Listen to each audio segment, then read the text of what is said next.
Um, well, it looks tidy enough. You don't have the full view. Yeah. And we're live with Elliott Blatt, who will be telling us about life in the streets of San Francisco. Is that right? Uh, yeah, you make it seem very dramatic, but Well, isn't it dramatic with all the terrible things I've been hearing about looters and shoplifters and things like that? uh, yeah, it's certainly been an uptick. Um, like it's very isolated though in certain pockets of the city. It's very easy to avoid if you know where you are, where not to go. Um, so I don't know. I mean, it makes great media headlines, but usually what happens are that tourists get targeted because they're completely oblivious as to where they are, and they come here with rented cars or rented vans, SUVs.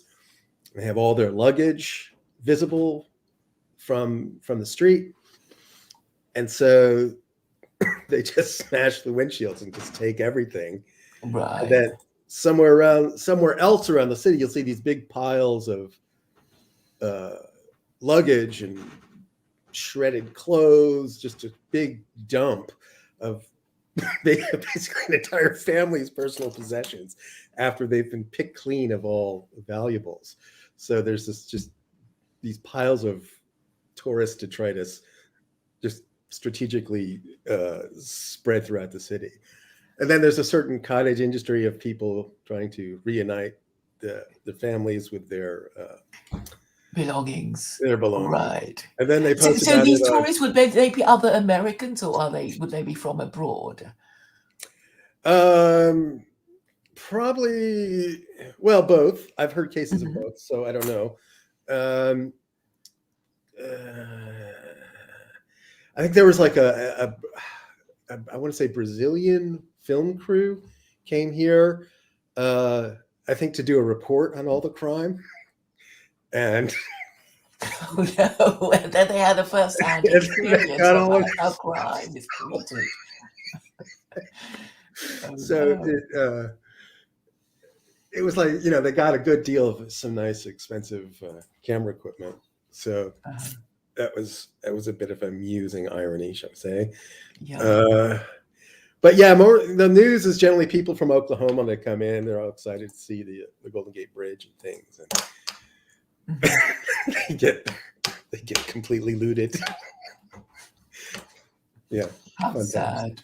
fun How times. sad! Yeah. So what else has been up in your review of your year for Uh, Koraniyule? well, personally, my year's been pretty apolitical. I've been really working on my health. Trying to trying to recover some of my adolescent vigor, as it were. How does one recover one's health? Well, one eats properly and one exercises, Claire. Are you are you still smoking? No, Cough. I've stopped smoking. I haven't smoked in about a year now, which is a Uh, credit, I suppose. Um, then I started this swimming thing in the fall months, and now I'm drinking vegetable juice, Claire. what kind of vegetable juice? It's so I take it like juicing is just not a fad in the UK like it is here in California. What All I did you have to say say? is I'm doing juicing, and everybody knows exactly what I'm doing. Yeah, yeah. I mean, I have a juicer. I would juice apple and celery and carrot, and it's delicious. That's right. That's what I'm doing primarily. Carrot, celery, and beets. Beets are the magic ingredient, in my opinion. Mhm. Do you have beets there in the UK, Claire? Is that beetroot? Beetroot, yes. Beetroot. The really purple thing. Purple, yes. I like the They're, taste anyway. yeah, it's sweet. Actually, a lot of sugar is like table sugar is made from beets if it's not made from cane. Mhm.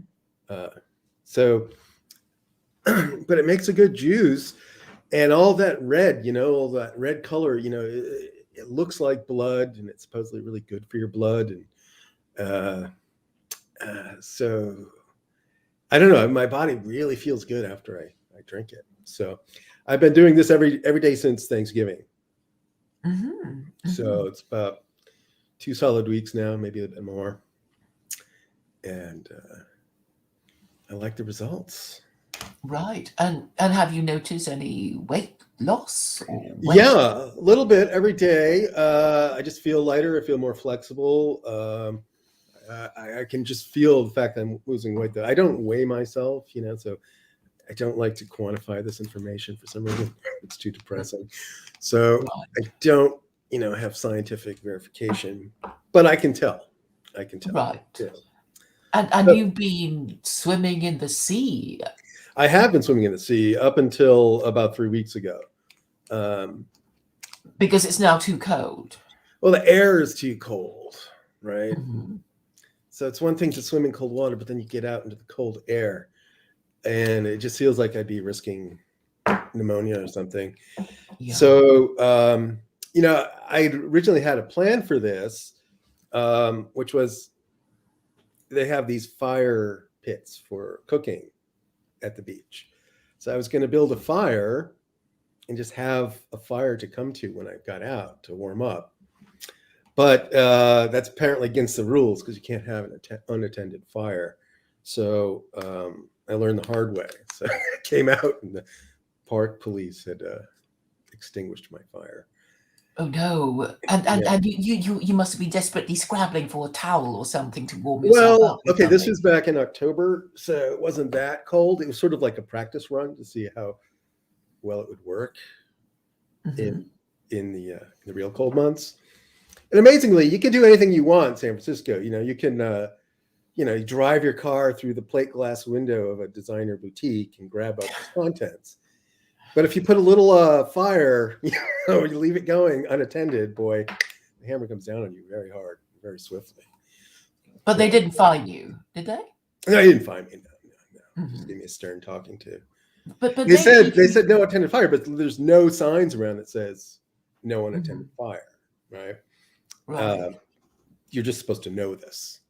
Yes. Ignorance of the law is no excuse. But I suppose a way around this would be to bring somebody so that technically there'd be somebody by the fire while you're yes.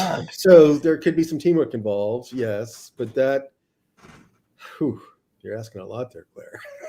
This means because what you go so early. You go so early. No. Okay, I don't know. It's just weird. Like there's a whole contingent of swimmers there, and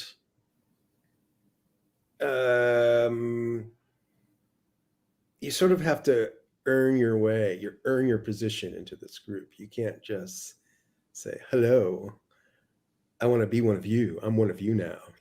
Let's exchange phone numbers." You can't just do that. Okay, but is there something like an official swimming club or something that you? There's a club. It's either official somewhere, like you can get a T-shirt and join a Facebook group or something like that. I suppose. But these people are generally on the solitary side, Oh, they're a bit snooty. They're not snooty, but they're. I don't know. It just seems like they don't really want to spend time with you outside of swimming, right? They're pleasant enough to be with, and they're very cordial, but it's like a bridge too far to sort of say, okay, let's exchange phone numbers, Well, I mean, can't you just say, can you 10 by 5 for me while I'm swimming around? I could do that, right? But and I may do that at some point, but.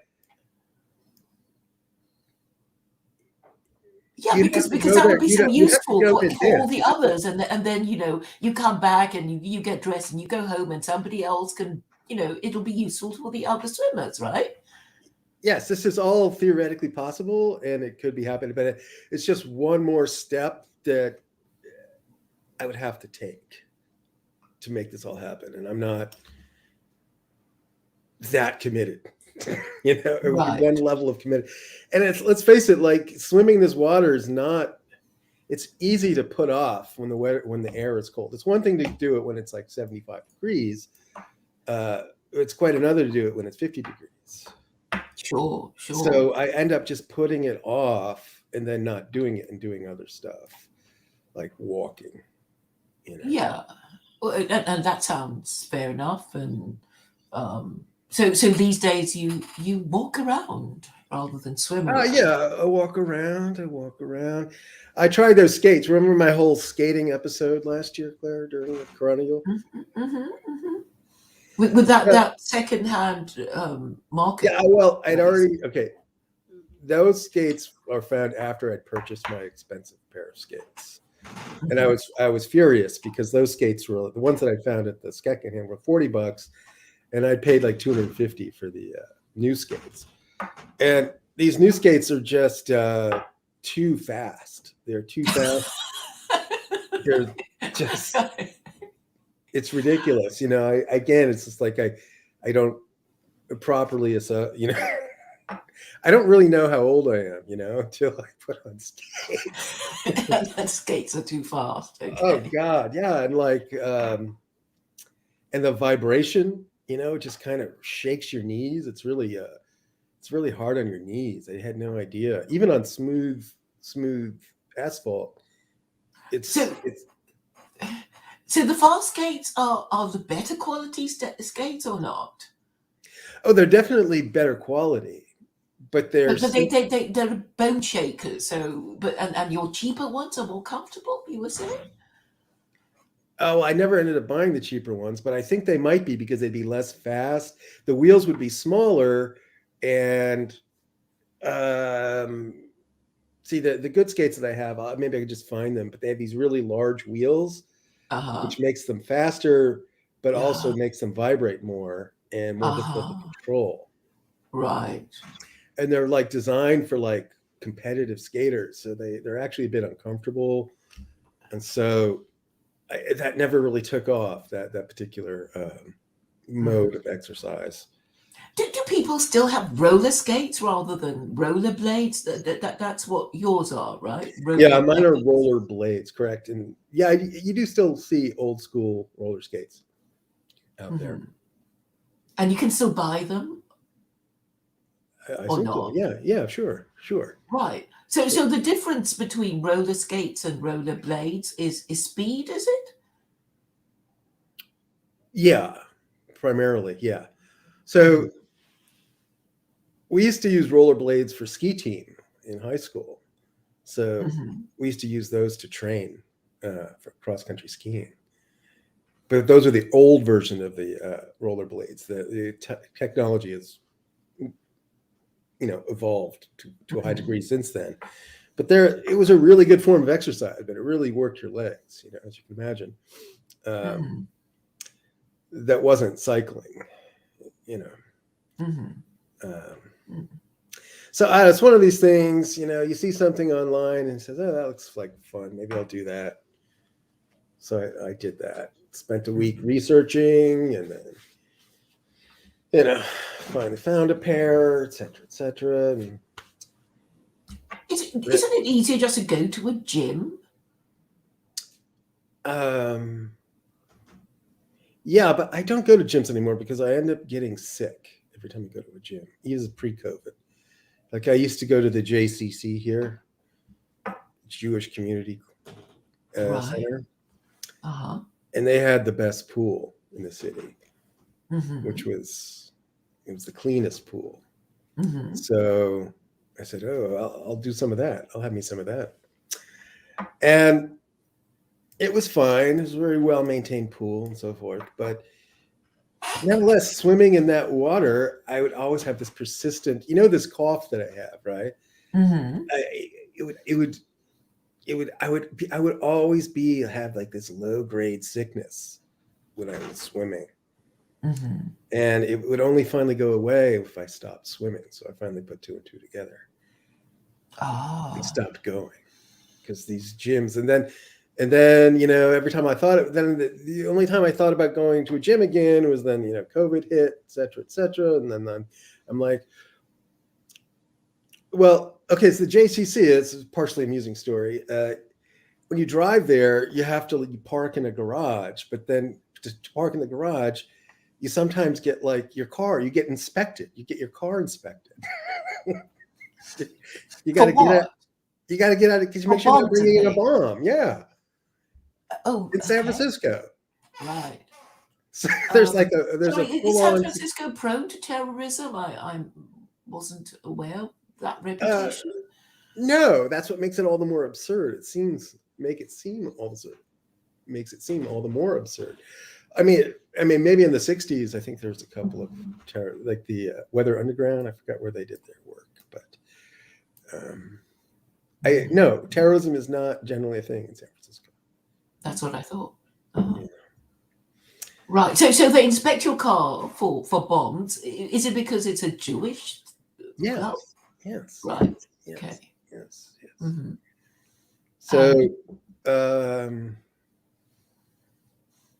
I don't know. It's not. They make you open your boot and your glove compartment. And like you look at me and like I don't know, like they look at me like, oh yeah, he's definitely possibly a terrorist. It's like it's just and you got insulted. You got insulted that people thought you might be a terrorist. Yeah, it's humiliating. It's like, and like this isn't the end of the world, but this is just one more barrier to doing something. And then the other thing is like the athlete's feet. These gyms all have this. Yeah. It's just disgusting. Yeah. And I just decided, well, the weather's good enough year round. I'll just do stuff outside. I think that's the wisest choice. And it's almost like $200 a month, And if you don't go, and then you still get bills, very expensive. Yeah, it's just there's another layer of failure that you just sort of tack onto yourself. Yeah, I can imagine.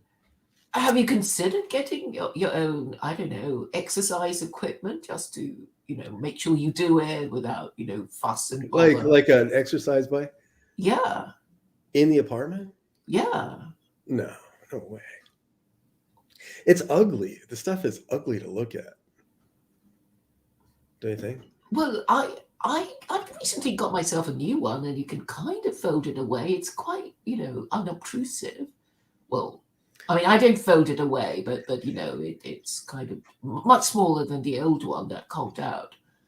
Because my one was, I just really ran it to death in that, it was making lots of horrible noises, but I still used it, and then it began to list. Like it was actually, leaning to one side, and then, that was when I gave up on it. But I was just going to see how far I could, make it run. Isn't it just torture, just sitting there and exercising and playing? I don't know. I can play with my phone and listen to the radio and, whatever. I don't have to, think, oh, I've got to get dressed. I've got to go somewhere and it's raining and shit like that. So, yeah. That worked for me, and it just seemed the most sensible way to get regular exercise without, thinking too much about it. Yeah. So you don't enjoy being outside, Claire? I do, but I suppose I just don't feel the urge, when I guess it's raining there all the time, so that's one thing too. That would keep you. That's a case for remaining inside, I suppose. Yeah. I mean, I am capable of, enjoying nature, but I suppose I'm not one of those people who, compulsively feel I have to, have my fair share of, fresh air and sunshine. I probably would be all right under house arrest. I'm just not. Who knows? Who knows? That may not be as unlikely. Maybe I should be tempting Providence.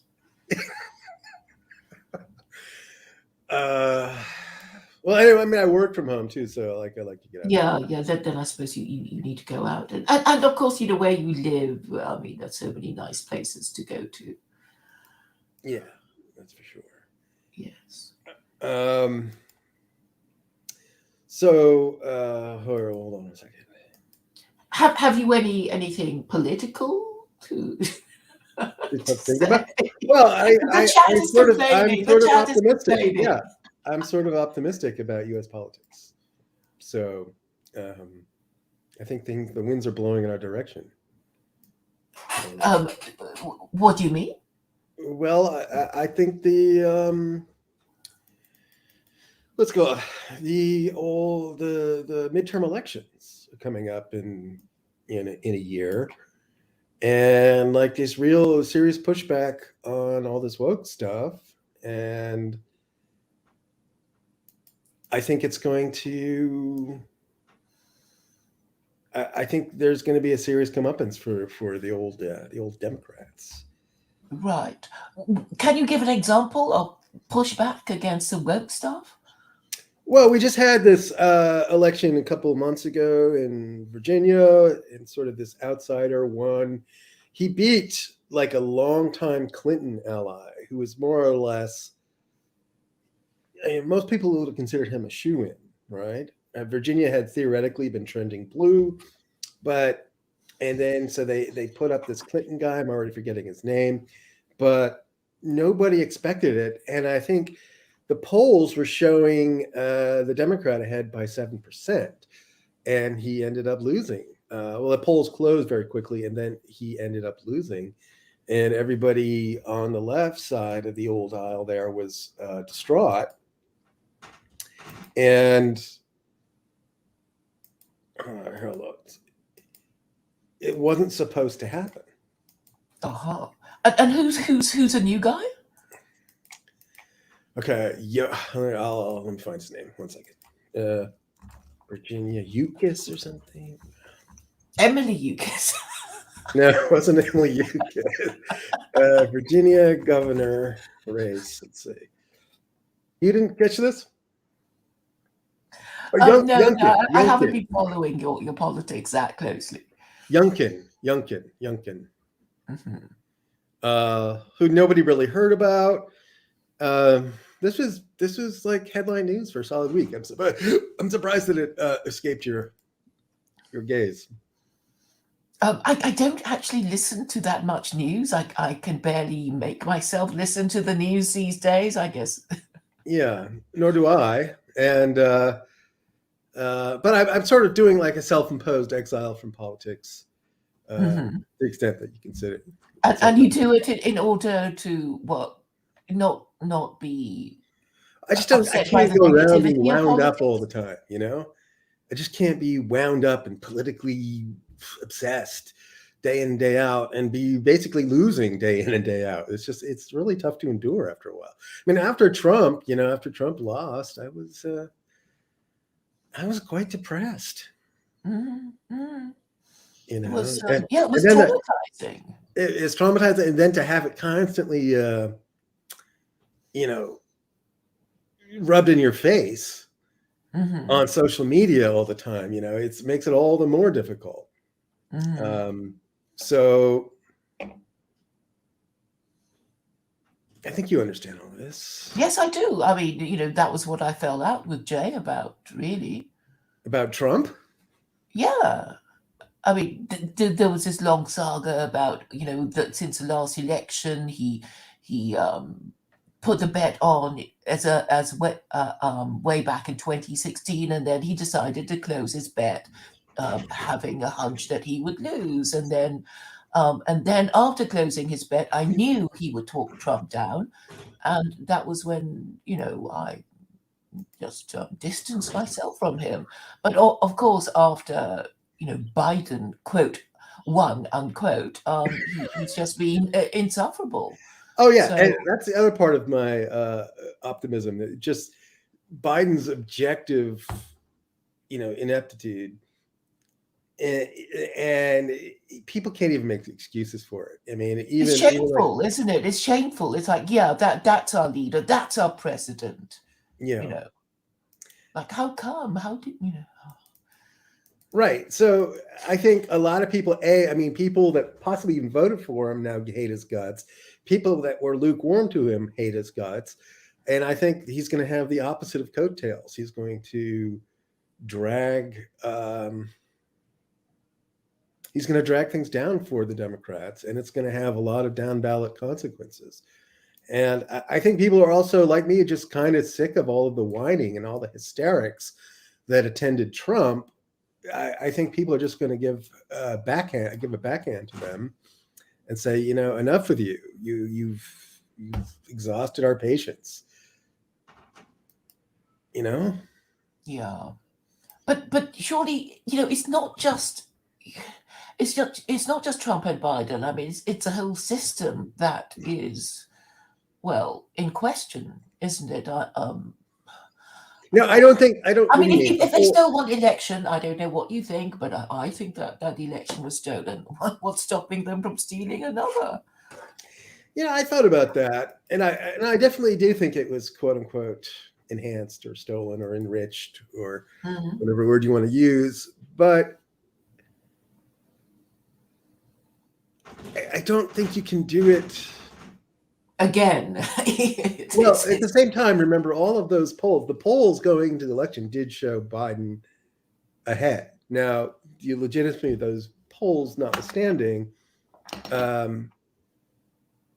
if the polls are just showing everybody hating Biden and all the Democrats losing in the election, you can't just reverse all of those results without getting a huge amount of blowback for that. I think elections have to be, if you're really going to steal an election, it has to be plausible, right?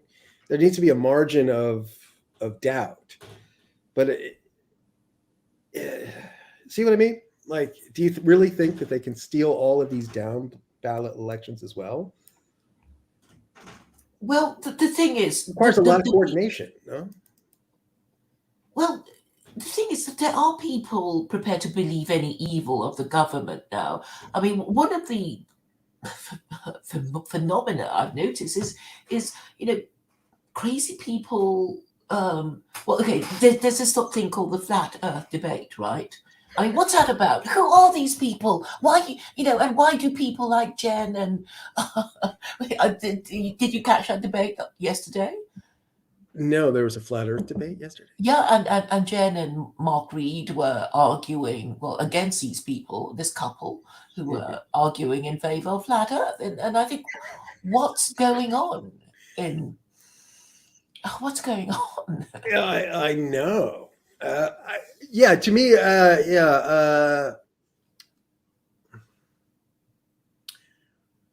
I used to like follow that kind of stuff because I was so morbidly curious about how that could even happen, like how little education you would really have to even consider that, and how the lengths that you'd have to go to sort of deny some obvious evidence. Like all the other planets just happen to be round, and just the Earth somehow managed to be flat. Like, what do you do when you look at the sun and it's round? I don't know, but anyway, in that debate, the couple arguing for flat Earth, I mean, they weren't obviously stupid. They use quite sophisticated arguments, and I think basically it's a position. It's a burden of proof position. It's like, well, prove to us that the Earth is round. And it's kind of hard when people put you in a position like that, right? Well, yeah. Like, and just why are even photographs of the Earth admissible evidence? Like, it reminds me of that debate I had. Fake, of course. What's that? I mean, I suppose. I mean, if you wanted to deny it, you'd say, well, it's fake, and then the next question would be, well, why would anybody bother to fake it? But I wasn't following. I wasn't watching because I don't know. I just couldn't make myself do it, and it was kind of pseudo-scientific, and the arguments I found were quite boring. Maybe I'll listen to it later, but at the time I couldn't. And I'm not familiar with the usual arguments a flat earther might use. Maybe they're all different, or maybe they're all the same. But I just haven't been able to get over the barrier of making myself listen to these arguments, these debates. Well, here's what I think the issue is, and this is why internet debates are just a fruitless exercise. Is because if challenged, especially publicly, right? If you're presented with an argument that defeats yours, people don't it's just human nature. They just dig in even harder, right? They don't say, "Oh yes, I guess I've been a fool," and then they embrace. Yes, I was wrong. I concede that you have the better point. Yeah, it just doesn't happen, right? Yes. So that there's something fundamentally corrupt about these debates, or the nature of the participants in these debates. or that they don't understand what the rules are, or they have no rules. I mean, how are we to decide who won the debate anyway? There must be some rules, but they're never stated at the beginning. It's almost as if nobody cares, because in the old style debates, there'll be people talking formally, and then they'll ask people to raise their hand at the end, about who they thought won. Nobody bothers now, or they don't even title it properly. Should X be done, or is something, is X Y or not? They don't even formulate, these. They don't even frame their debates in that way. It would be, A or B. It's like, yeah, I was thinking about flat Earth. Well, what does it really matter? Does it really matter to me that somebody thinks the Earth is flat? Like, what if the fact that the Earth is flat to them is sort of, the foundation of their happiness? It makes them happy to know that the Earth is flat, and therefore, they cling to it. And why do they want to think that the Earth is flat? Isn't it because they think it's religion? It's I think the Bible describes the Earth as being flat or something. So I think it's part of like biblical literalism that makes that the case. Yeah, I mean, the other example that I can think of is, does God exist? And it's one of those subjects that you can never conclusively decide, because you can't prove it to the satisfaction of the other person who wants to who believes the opposite to you. And the same thing too about Holocaust denial. Because the moment you say, I wish to deny the Holocaust, the person who does it demonizes themselves, and then everybody says, well, you're a Nazi, we're just going to ignore everything you say then, Yeah. And that's the end of your but just a certain set of conspiracies all seem to link together. Holocaust, nuclear weapons, flat Earth, and moon landing, right? I think it just means we hate the government. There is no evil. We won't believe of it. And therefore, whatever crazy idea that anybody came up with, we're going to believe it because it means we hate our government. And we want to show it at every opportunity how much we hate our government. Yeah. And they don't realize how marginalizing that actually is.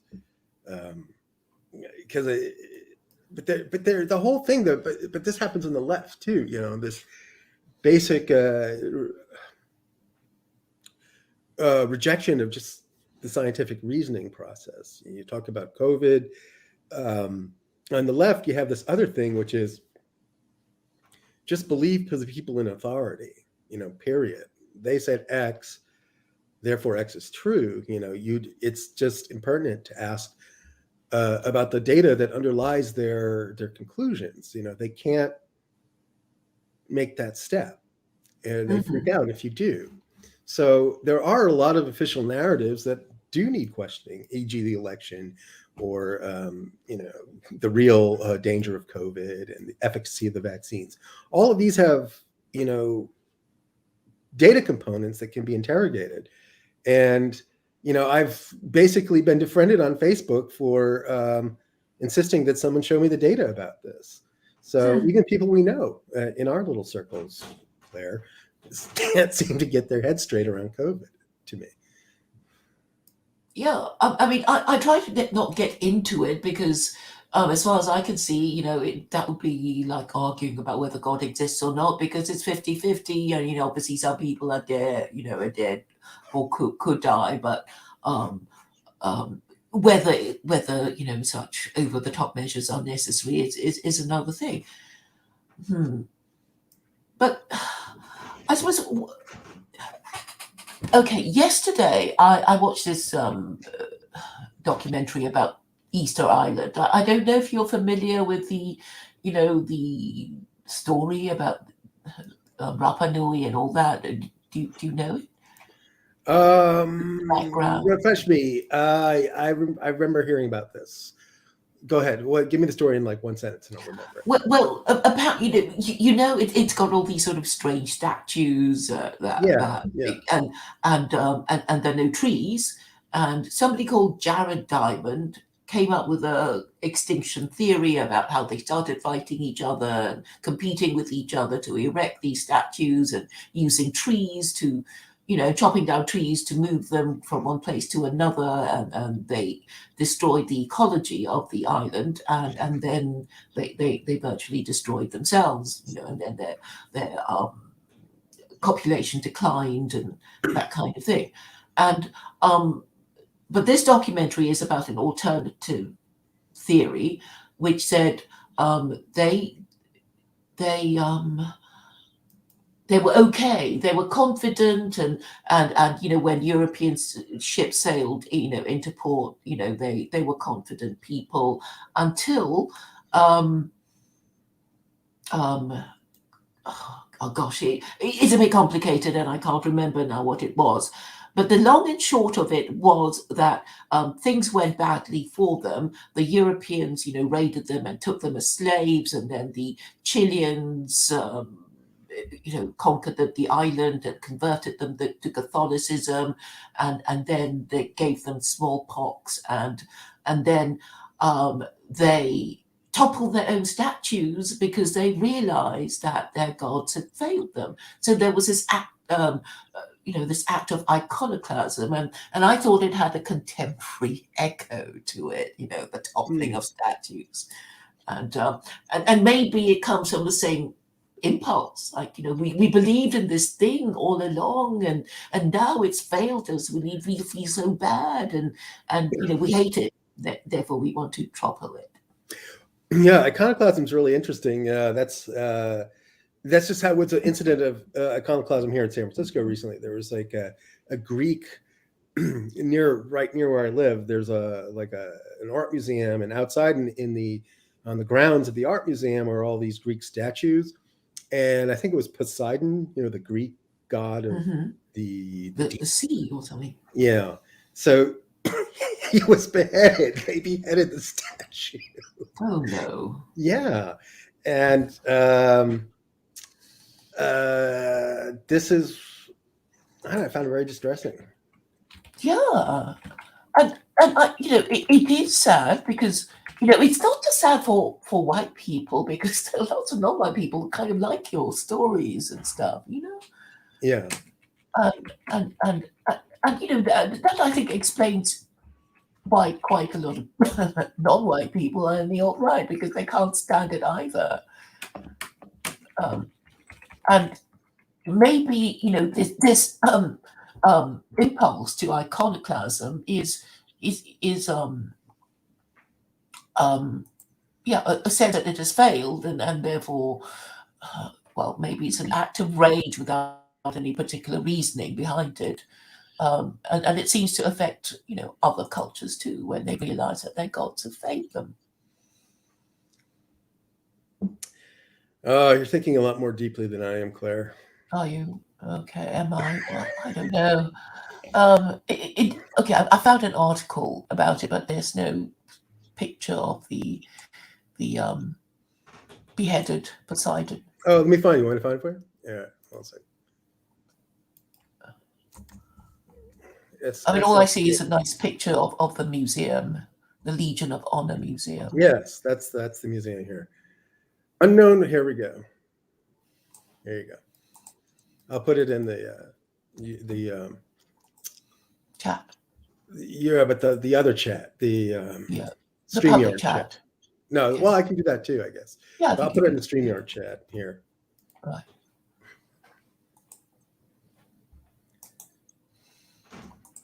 And I will put it in the. Did you see it yourself? What's that? Did you see the beheaded statue? The entrails of the statue? Yeah. I didn't dare look because I used to walk past that all the time. It's one of my walks. That statue, the path upon which that statue was, and it just shows you like there's that like it's one thing to drive through department store plate glass window and loot the contents.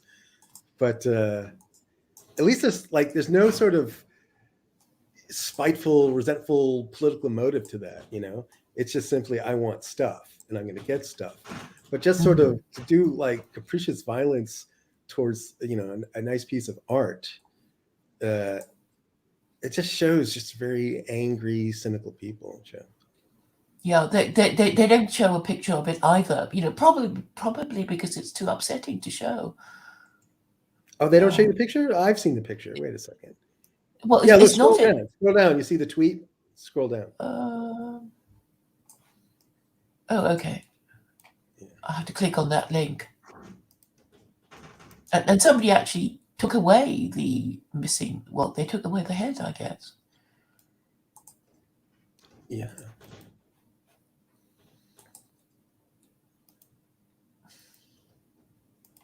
Oh yeah, well, it's just they just took away the head. But it's kind of a nice statue, don't you think? Of course. It was. Yeah. I don't know. So my biggest temperature gauge is next door, which I don't think you have in the UK, but it's sort of neighborhood based. It's sort of local, ultra local news. People in your neighborhood talking about events in the neighborhood, and it's just very fun. They're not they're not seasoned trolls like we are, Claire. So they just have very simple language about this stuff. They're not able to. They don't have a broader analysis. It's just simply what's happening on the ground. They don't connect it to larger trends. And right. They're not ready for a lecture about matriarchy. It's easy to explain, though. I do make sure my ideas are easy to explain. So yeah.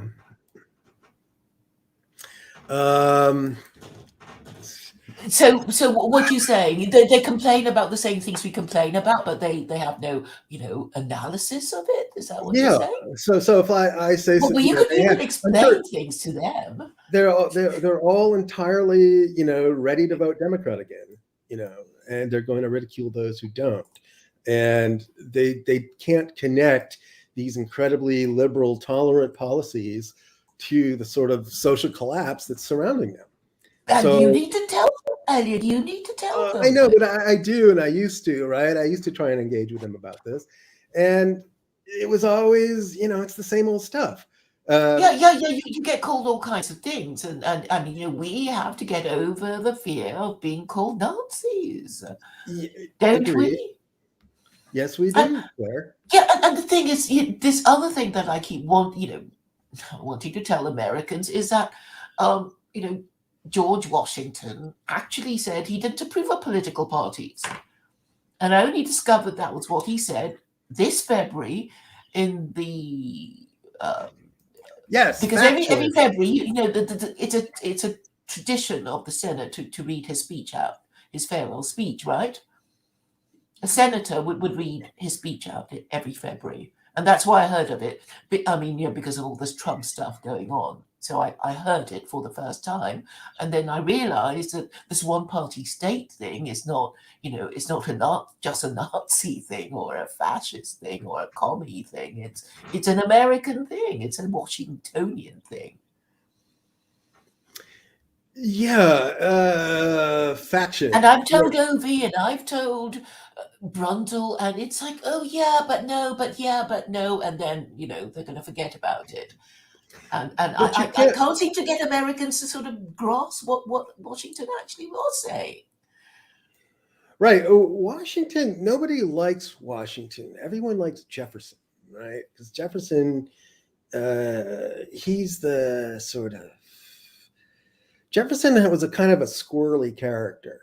Right? Yeah, because he drafted the First Amendment, right? I mean, that was... he drafted a lot of stuff. He was a good writer, and he had like a certain poetic flair about him, but he wasn't like a hard-nosed thinker in the way that Adams was.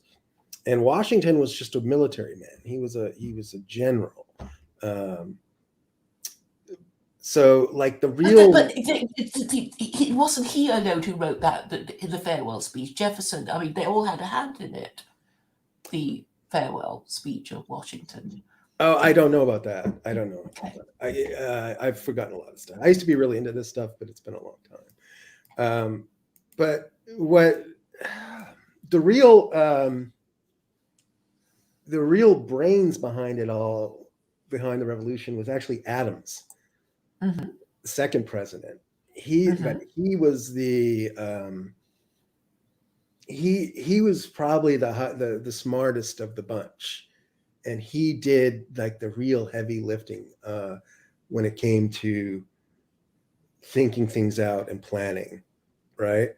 He wasn't a military guy, but he was also just this gnarly, twisted wretch of a man. He didn't look good. He looked like a deranged old coot, you know. And but it was his, like, and he was the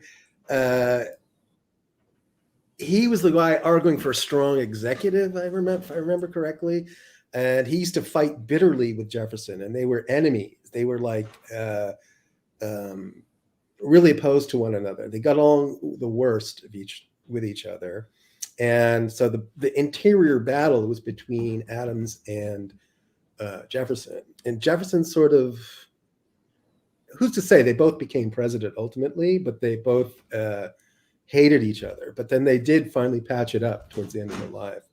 And they both. So what was their policy disagreement? What did Adams want to do that Jefferson didn't, or vice versa? I don't know. I don't recall exactly, but it was. I don't know if you can really use the terms left or right, but he was. It wasn't a debate between the Federalists and the Nationalists. Is that how the differences were framed? I honestly forgot. Mm-hmm. But Adams was definitely not the public pick, right? He was more. I think Adams wanted the strong executive.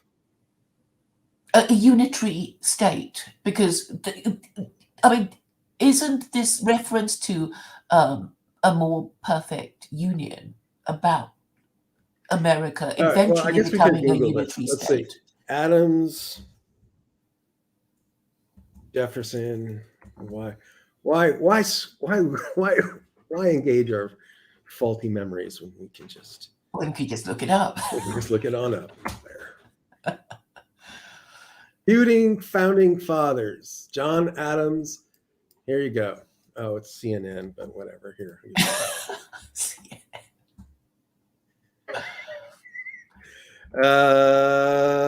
Wikipedia might be more impartial. I mean, I get most of my information from Wikipedia anyway. Friendly enemies. Do I have to read this? I guess I have to read this.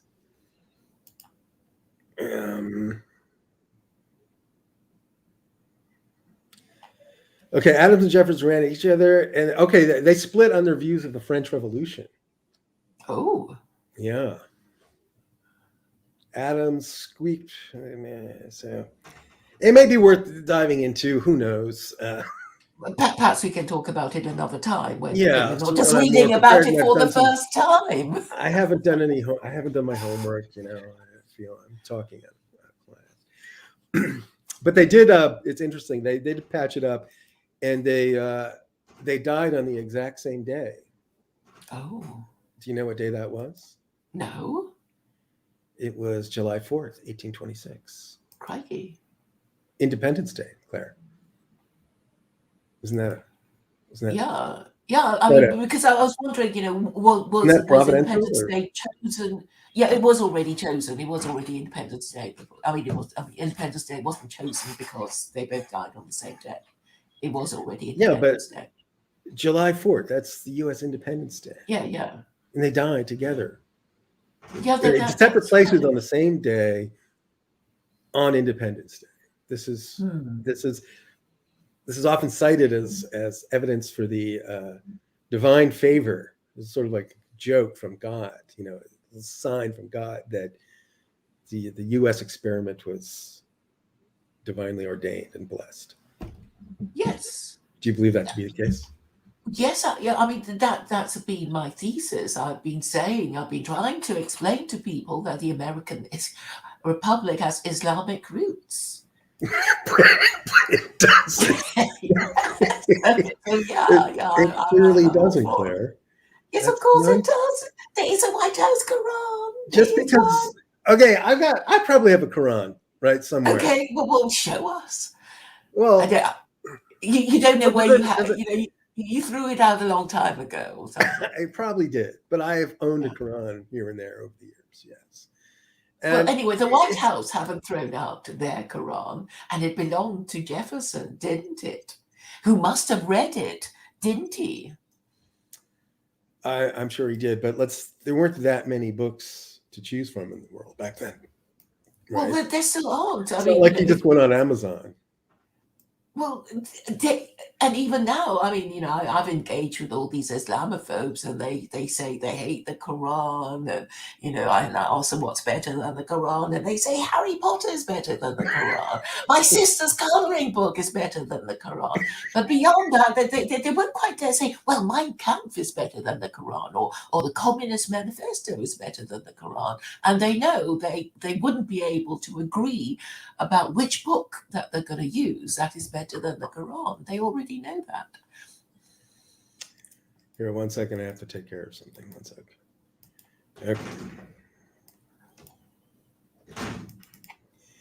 Okay. Okay. Beyond the rules, I'm like not to do a whole rehash of the Quran or anything, but aren't there? How many other religious books have you read beyond the Quran? Well, I read a little book called Hinduism by K.M. Sen. I've read a number of books on Buddhism. I mean, there is no point considering the Eastern religions. It's not. They're not good enough for you guys. Okay, so you might as well forget it. Well, they're not good enough. No, but you can at least understand. Like, you can read, let's say, 3 or 4 different religions, right? And you can extract some very common principles. Can you not? Yeah, but you can't extract any rule of law from Buddhism or Hinduism. There is no rule of law. The rule of law only comes from the Abrahamic faiths. So it's only about law for you, right, Claire? Well, you need rules to get your country governed according to the rule of law, and when the rule of law breaks down, you're just going to get a lot of unpleasantness. So your leaders should have the wisdom to avoid such a system, avoid such a situation. And but people don't really care. It's like, yeah, we have the law, and yeah, we can change it whenever we want to, and that will have to do. And the stupid people, they'll just have to obey the law. But we clever people who are in high places, well, we can have one rule for ourselves and another for the plebs, and this is currently the perception. Well, but our leaders are self-interested. They're not. Of course they are. Okay, and so what I'm saying is that we need a religion, we need a moral system to regulate the morals of our leaders. That is really what I'm saying. Not some wishy-washy, let's believe in God kind of thing. Because it has to be official, the rules have to be clear, and when they break it, we will know, because we are so familiar with what the rules are. So you've got to know what the rules are. And the least of them should be when they're telling lies. But they tell lies, and they say, "Oh, you tell the same lie too, wouldn't you?" Ha ha ha. And the people agree. Yeah, we would cheat and lie. If we want to. If you could get away with it, and that's why it continues, I think. Okay, Claire.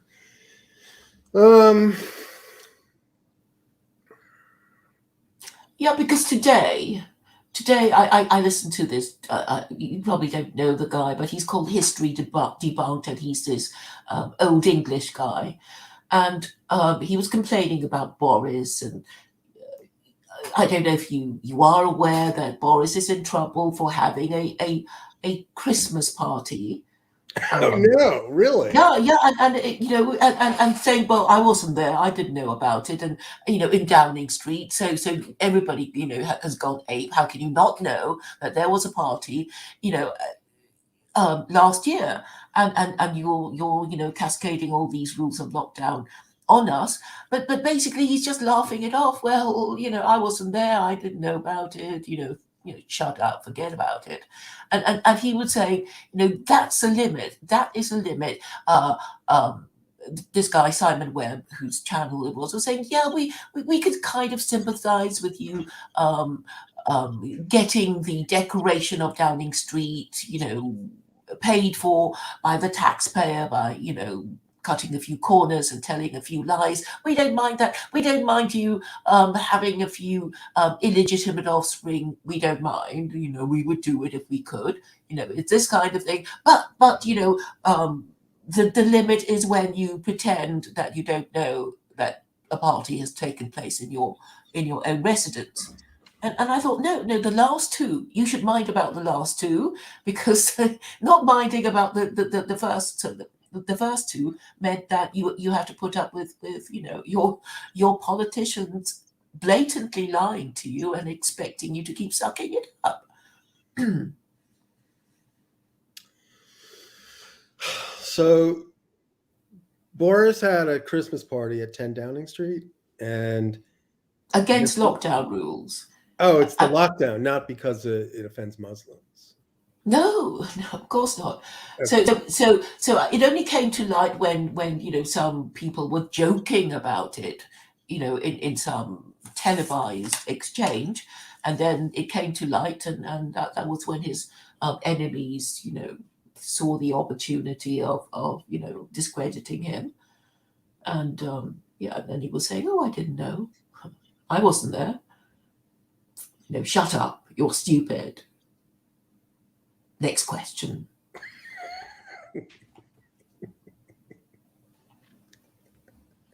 So, is there a sense that COVID's winding down in the UK finally, or are they just... No. It's going to get worse, because there's no sign of this being the last one. I'm sure there'll be another variant, and it'll just go on forever.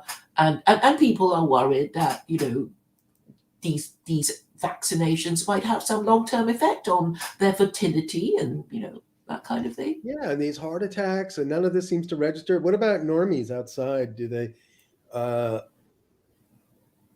have any thoughts? We don't know. Do we? Do we know? I mean, some people feel a few ill effects, but they don't know if it can be attributed to the vaccine. And then, well, I mean, even death certificates are not properly written. It's like, yeah, you could die, and you could die with COVID, but COVID might not be, the main cause of your death. But, the doctors are encouraged to say you died with COVID, and then it'll stop all kinds of awkward questions being asked.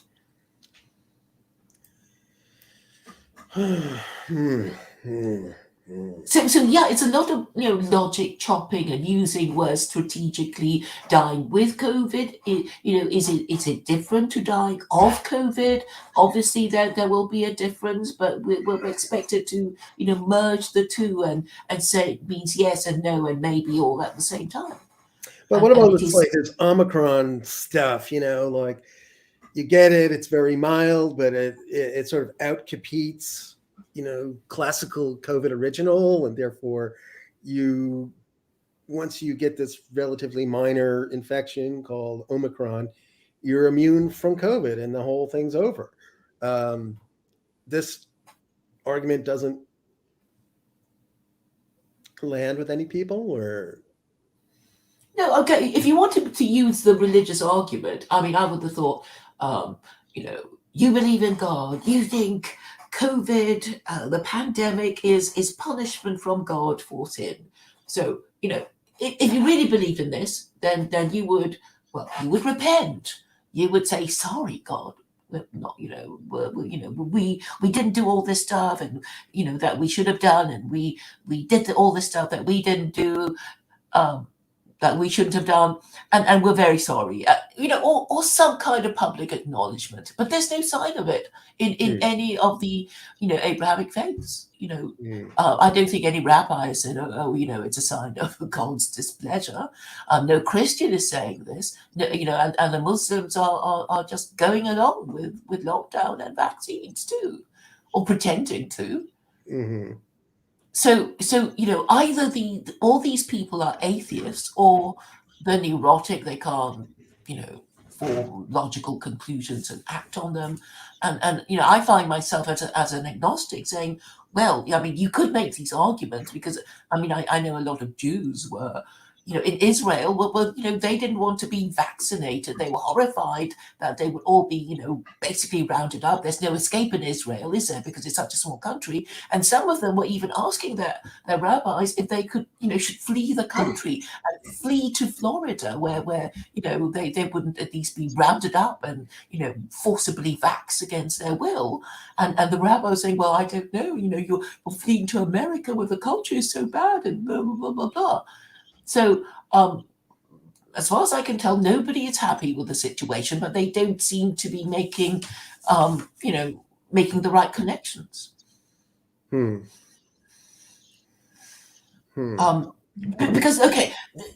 as far as lockdown is concerned, it seems to be giving preference to the female preference. The female preference is to, save everybody, make sure everybody's safe, but, vaccinate them, even though they don't want to be vaccinated, in the way that an overbearing nanny would do to her charges.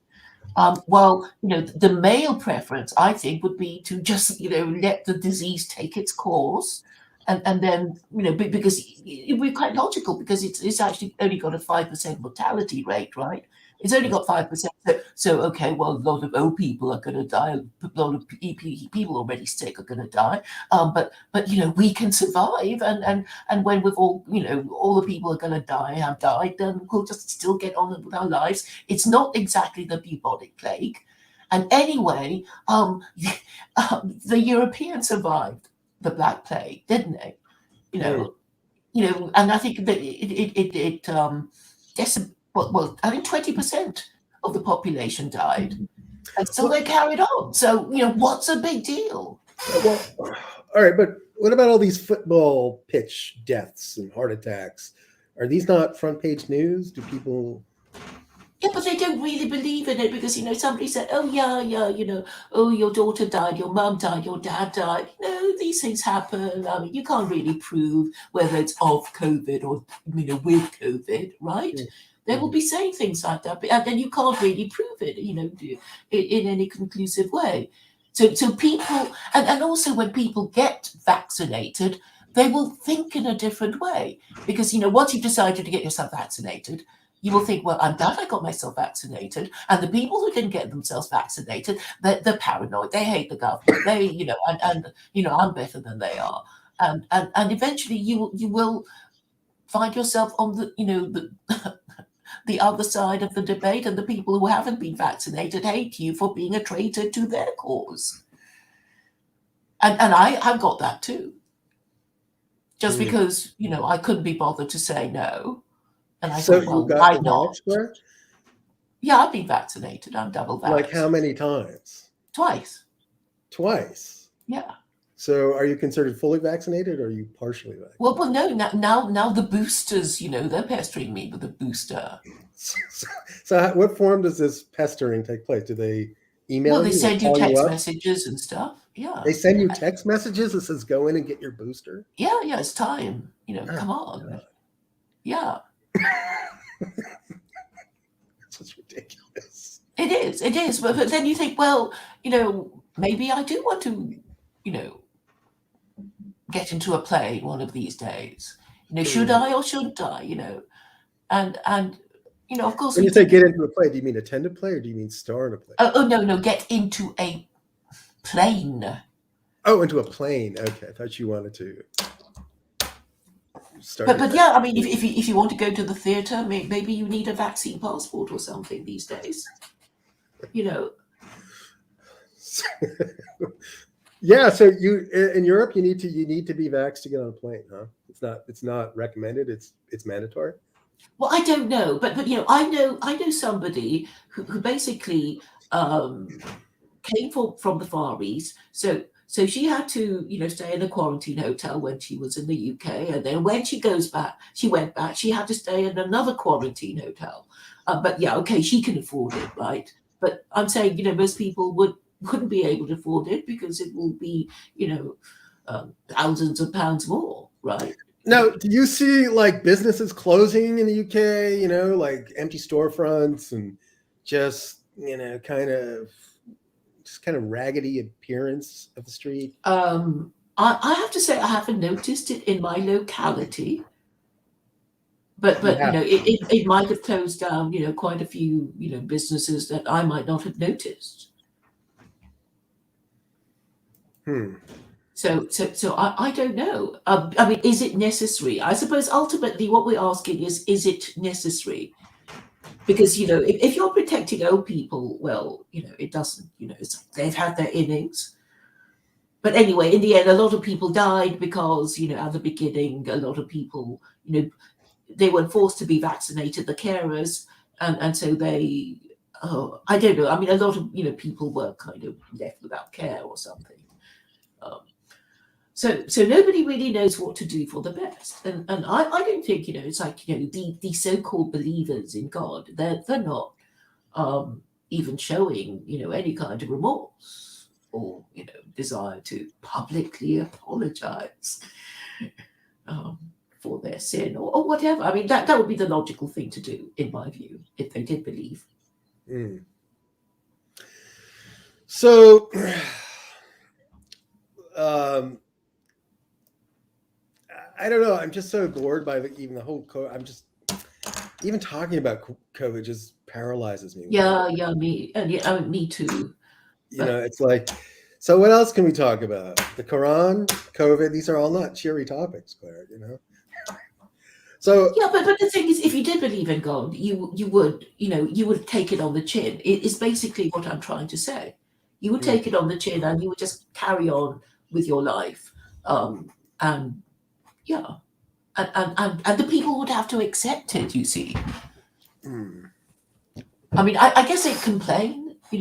If like, oh, if the government just said, oh, we'll just forget about lockdown now, forget about vaccines. You do what you want, and then the people will complain, like, oh, then just the rich people will get, their vaccines because we poor people can't afford it, or something of that nature.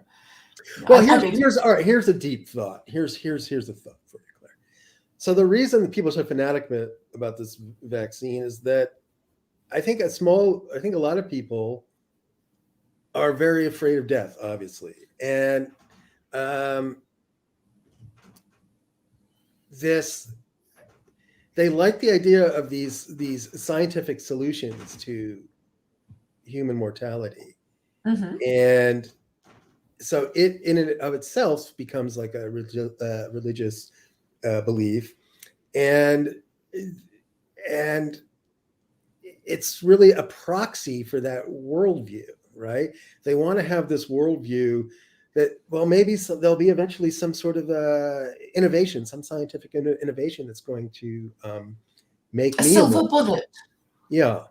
And if it doesn't work for COVID, how's it going to work for where's my immortality going to come from? And so that's why they're reacting. Or it's not like the government's the one reacting, but it's reacting with a lot of support from your everyday person. So, and the only reason they get that support is because, you know, it's their religion too. Well, yeah. The two kinds of religion. So I mean, there was a kind of religious fervor in the UK I mean, last summer when every Thursday at 8 o'clock people would come out and clap the NHS. They did it for yeah, they did. You heard of it, didn't they? And it was like it was a religious ceremony. Yeah. Uh, Yeah. and and it was weird because I heard it, from my neighbor. But I know, all the proper, respectable people would do that until they even they got jaded about it. But there Yeah. is another kind of silver bullet, which is to express remorse and, penitence to, the man upstairs. That would be another form of silver bullet. But I'm saying I haven't noticed anybody doing that, the supposedly religious people. Because I mean that would be simpler and kind of more direct, right? Mm, mm. And Yeah. I find myself in the ironic situation of saying, well, you religious people, why don't you do that? What's wrong with you? Aren't you supposed to believe in God? Hmm.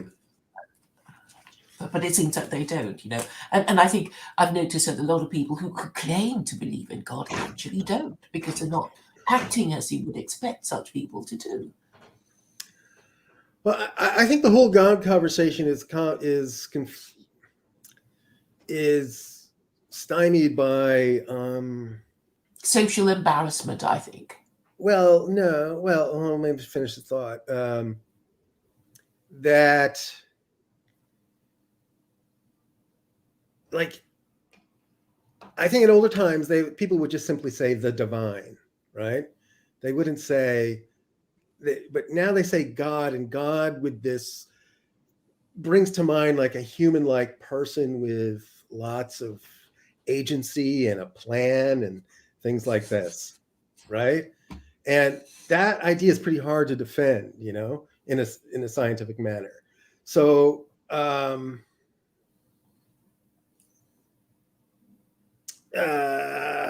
Social embarrassment. I yeah. say So I was wouldn't it be right. better? This is why I say like if everyone had like a broader understanding of um, religion, they could have a more nuanced conversation, and that's what people need to think religiously rather than to sort of rely on one particular text from one particular religion that has an inimical relationship with Europeans historically. Well, because you know, belief in God is a kind of theory of everything, because we know what the Jews are supposed to think, that everything good or evil comes from God, and Mm. therefore suffering is punishment for sin. And if you are suffering and you want to stop suffering, you express remorse, and that will stop. And obviously, you have to express genuine remorse. I'll stop doing the bad thing, and then perhaps the suffering might stop, which is, in a way, a very effective way of acting quickly to solve the problem. Don't you think? Mm. I see. We use different language when you say solve the problem. You make it sound Correct like the behavior, correct the problem behavior. Because, okay, the problem, as I see it, is that Western governments always prioritize the female preference. The female preference would be an excess of caution, and that means, vaccines and lockdown. But if the male preference were being prioritized, then there would be no lockdown. People would have to die. It is true, but but they're all gonna die anyway. We're all gonna die anyway. So there's no need to destroy our economy. uh, that's true. See, here's the thing. In in a functioning society with a functioning religion, and a religion that people could get behind, they would become self-regulating, right? Yes. They would obey the law even if it weren't written down, or even if it weren't the law. They would just simply out of practicality, right? They wouldn't want to run afoul of their society because they really enjoy their life practicing their religion. They would just make a pragmatic decision. So, Hmm. so, so what I'm saying is, if there were just a broader conversation, and if there was just a language They would be, I don't know, just so people can't be engineered, Claire. They just can't be engineered. They Of need course they examples. can. So you But that's the need whole point of the law. You no, okay, punish but them for this or you reward them for that. so Carrot and stick. in older times, right, you would have somebody that was an exemplar of religion, and they would just naturally inspire people. And then people who were around them just would sort of, through trying to emulate this exemplar, they would just create rules for being among that community of people who emulate the behavior of this particular leader. And but the rules would be secondary, right? They're secondary to the realization. The realization needs to come first. And you're just saying, well, fuck the realization. Let's just write the rules down. Well, I think you're talking about Confucius now, because Confucius basically said that don't mess around with the rules, because if they don't like you, emperor, king, then whatever laws you write down, they'll try and avoid them. Mm-hmm. But if they think you're a good king, they think you're a benign ruler, then they would love you, and because they love you, they would try to please you, and they wouldn't, and that would be a better situation than trying to control them with laws that they would only try to avoid and resent you for passing them. I mean, that's basically that's the essence of Confucianism. Yeah. All right. Well, we've been down this road. So what about OV? OV's made a reemergence onto. I listened to your OV stream. What did you think? People? Can we talk about other people or? Sure. Yeah. Let's talk about other people. So, they love being talked about. Yeah. So I thought he had forsworn you, and yes, you were persona non grata, and so I was very surprised to see that. The fatwa against you had been lifted at that OV. Yeah, I got an email from him saying, "Where's my invitation?" No, really? You blocked me. Hang out. So what do you expect? That is some juicy gossip, let me tell you. So, and he immediately took him up on it. Now, so is he going to be a more regular guest? I mean, those days of OV and con-ups and those were some fun times, Well, they were still talking to each other the other day. Okay. So hold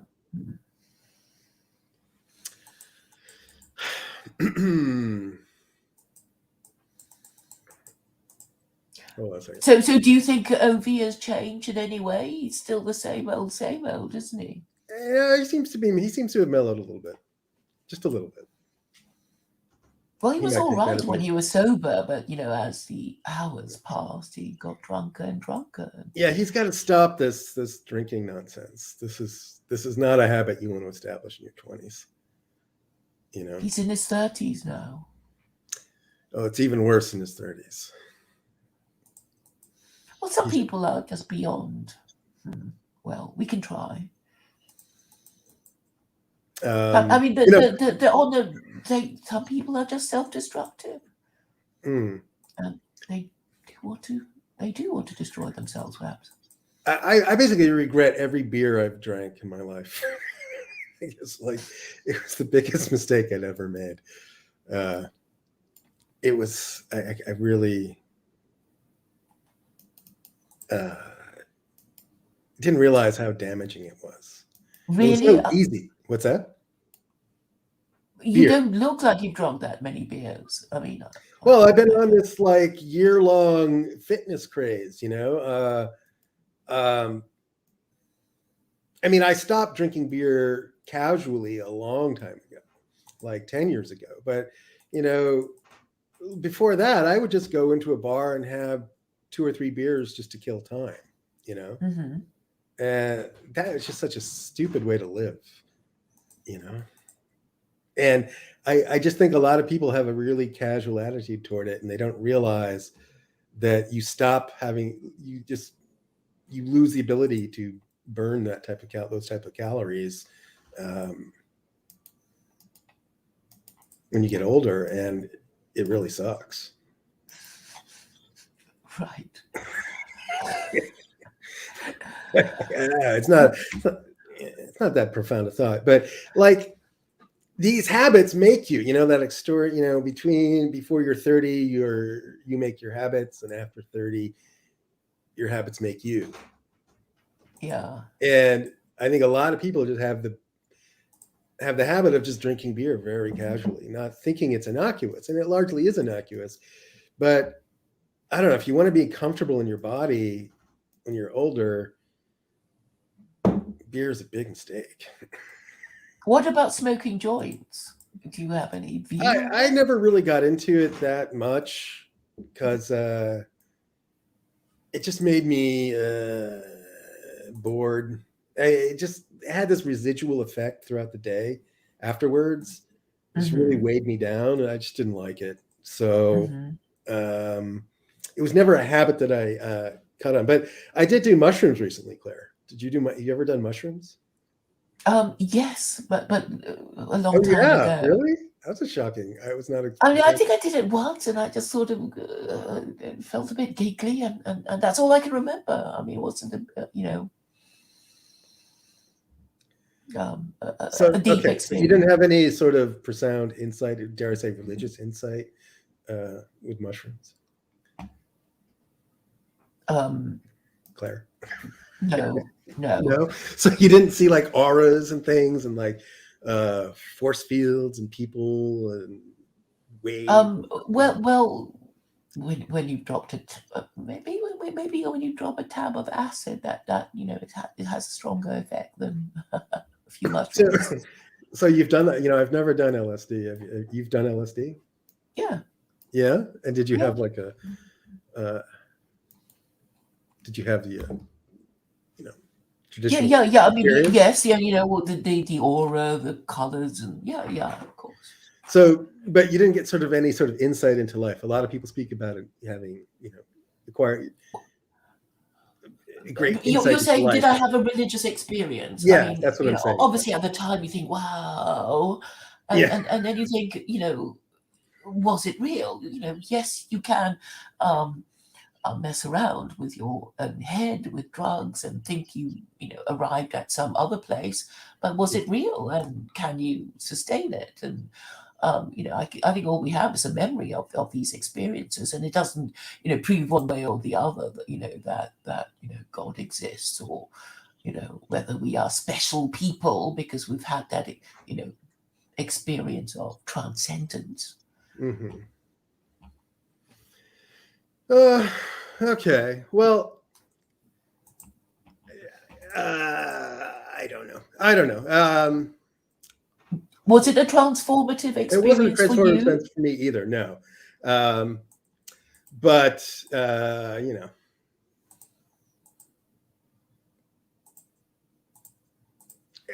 I didn't take that much, so Hmm. I'm considering taking like a larger dose as an experiment. Um, it's very popular now, Claire. I'm just a trend follower, and the opportunity was presented to me. So,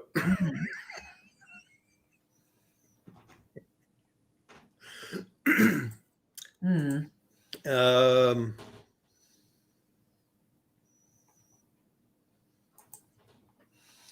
And you think it's well, I mean, the visual stuff to me is just, like I would look at people, and there'd be this giant energy force field around them, and I'd look at plants, and there'd be this giant energy force field around the plants. they vibrate with a kind Yeah, of and doesn't this sort of seem like, anti-Newtonian? what does that mean? What does that mean? It means, not. It sort of denies the sort of material basis of. It sort of contradicts the materialist view of life and people. I think that's what people go to. Well, No? the transcendence, Yeah. the feeling of transcendence, and yeah, but you know, That essence precedes existence, I'm not sure what that means. That matter, like what we are now, our material life, comes out of a spiritual essence that's invisible.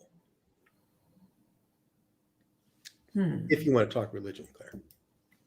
Well, I think what you're talking about is a kind of private thing because I think religion has two aspects. It has a public aspect and a private aspect, and the private aspect is spirituality and conscience, and I guess I tend to I leave these things for psychologists and spiritual advisors and people like that, because I'm more interested in the public aspect of religion, because that means political activism and the formulation of arguments and messages, but because what you're talking about is totally subjective, and people will have different ideas of what good or bad is, and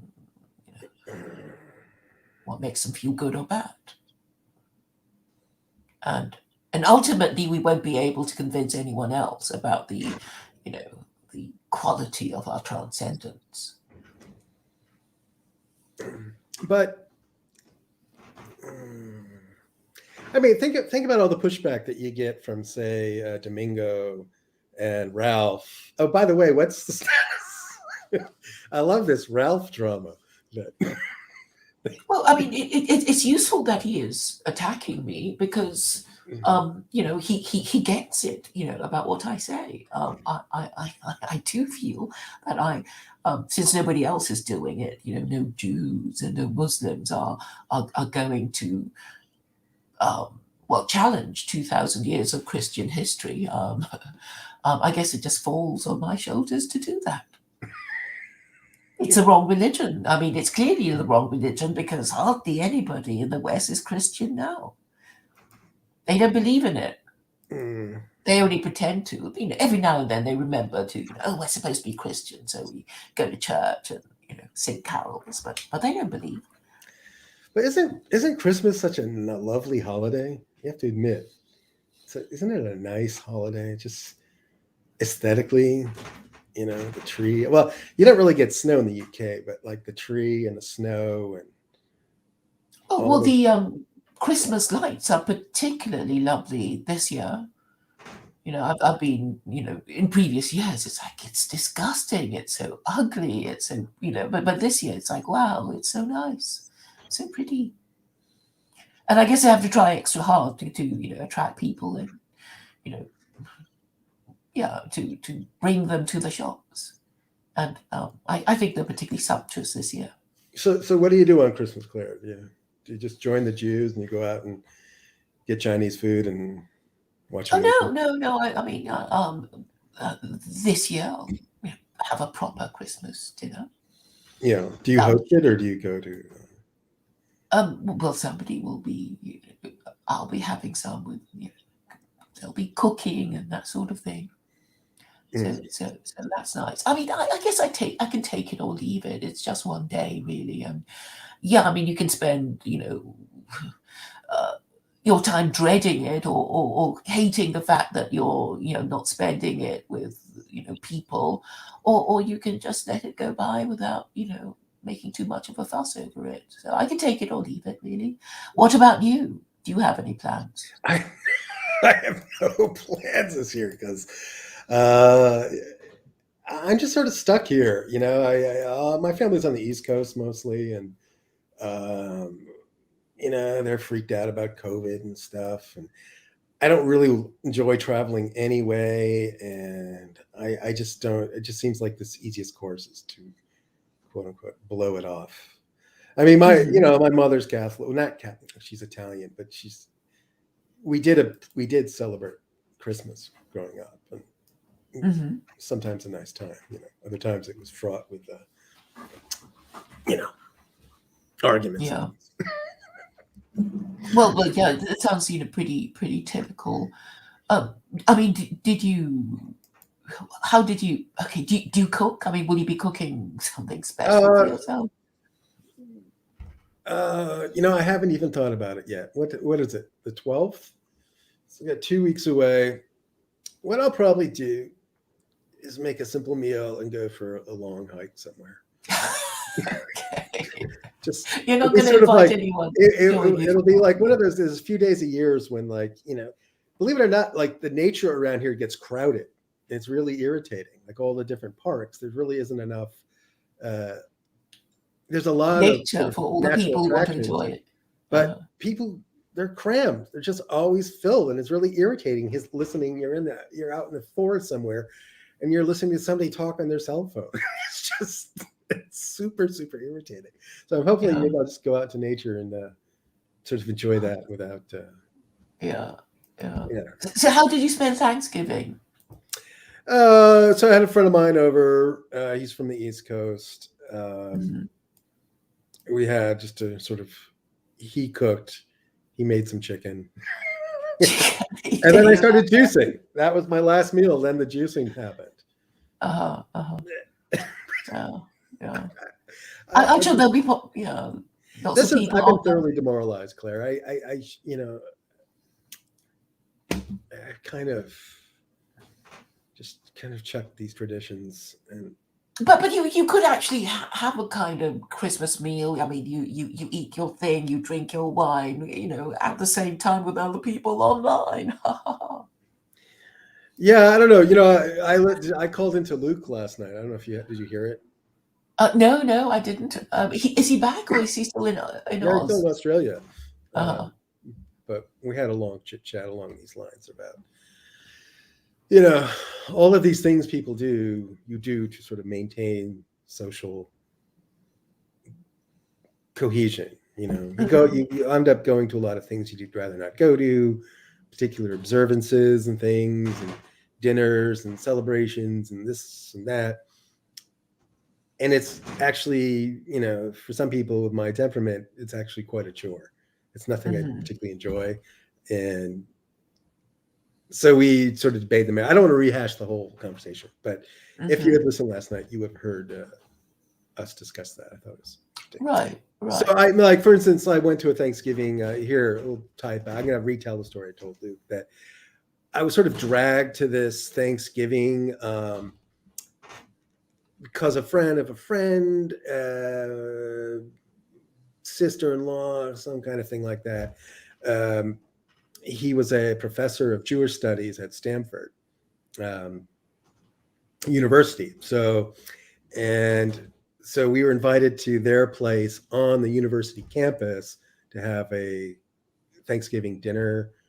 And, I was really dragged there against my will, 'cause I didn't know the people there. And I'm just sort of there to create more people there, kind of Mhm, like a background player in a play or something. mhm, And so I'm there, but you're sitting with people and you talk, you don't really have anything in common. So, oh, what do you do? Oh, what do you do? This kind of crap. mhm, mhm, And I'm just counting the minutes like one after the other. I'm just thinking about all the other things I could be doing and just hating it. And then there's this moment when you think, oh, great, it's breaking up, and you can exhibit one last burst of cheer, and then get in your car and go home.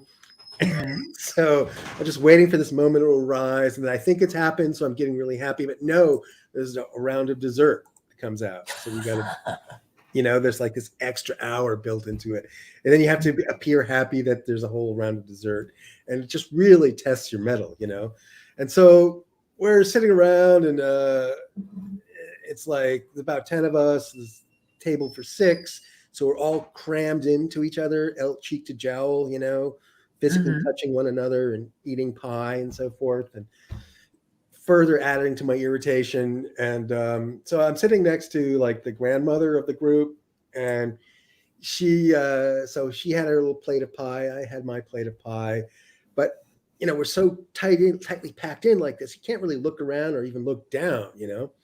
Mhm. And so we're sort of chit chatting about something and other, and not really paying attention. So I just start eating what I think is my pie, Oh no, you ate her pie.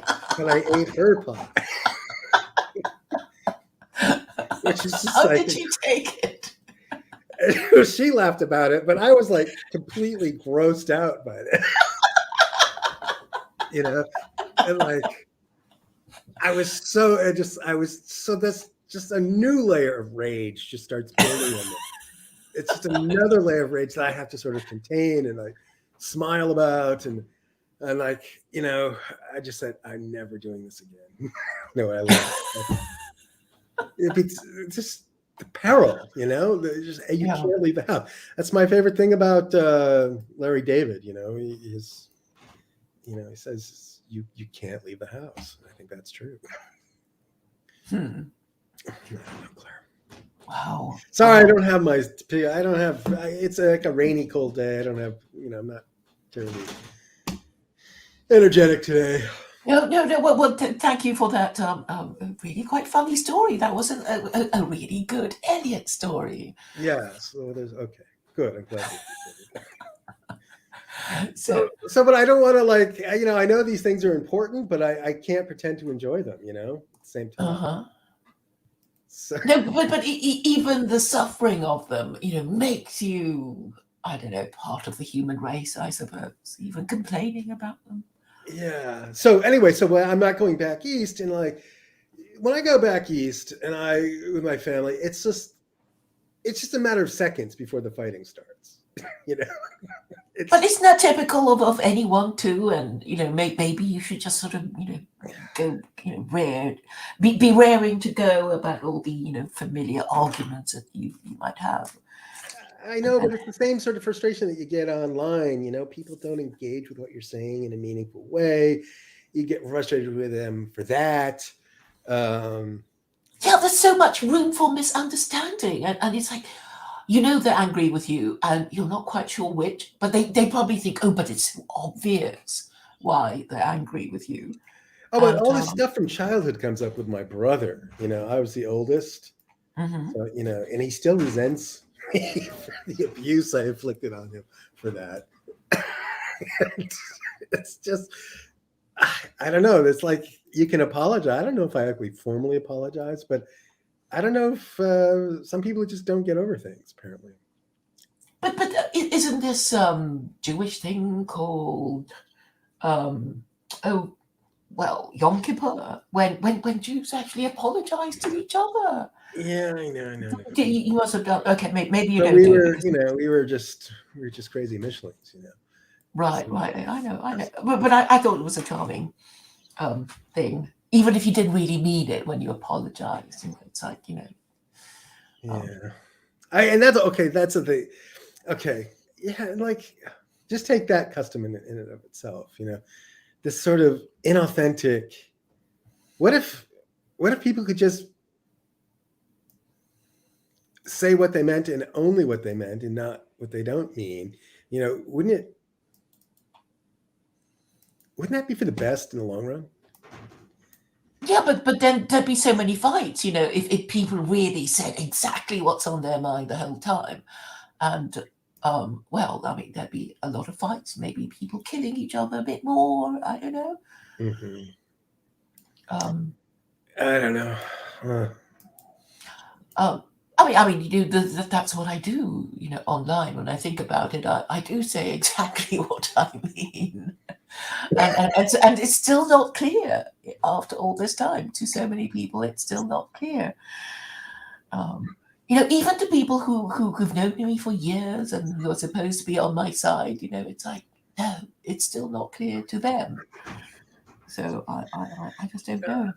I don't know. So, Actually, I mean, to talk how many authentic secular Quranists are there in the world? Would you say the numbers really growing, Claire? Well, Alex Woodrow is pretty solid. The ones who've given up are okay. John Vance. Yeah. No, he's a curiosity because he was actually comfortably a secular Quranist before he converted to Islam. And it was only after he converted to Islam that he couldn't do it anymore.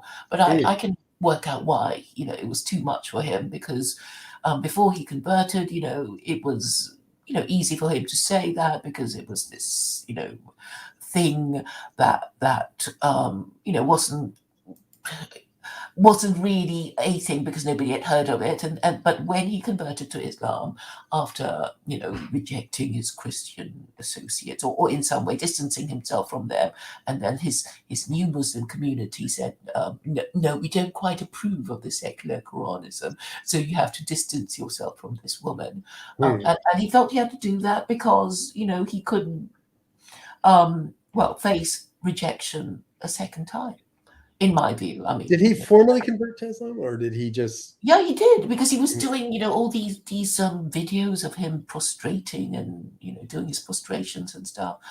I don't think he even does it now. I don't think he's being properly Muslim. There are no more references to it now on his channel. So it was all about nothing.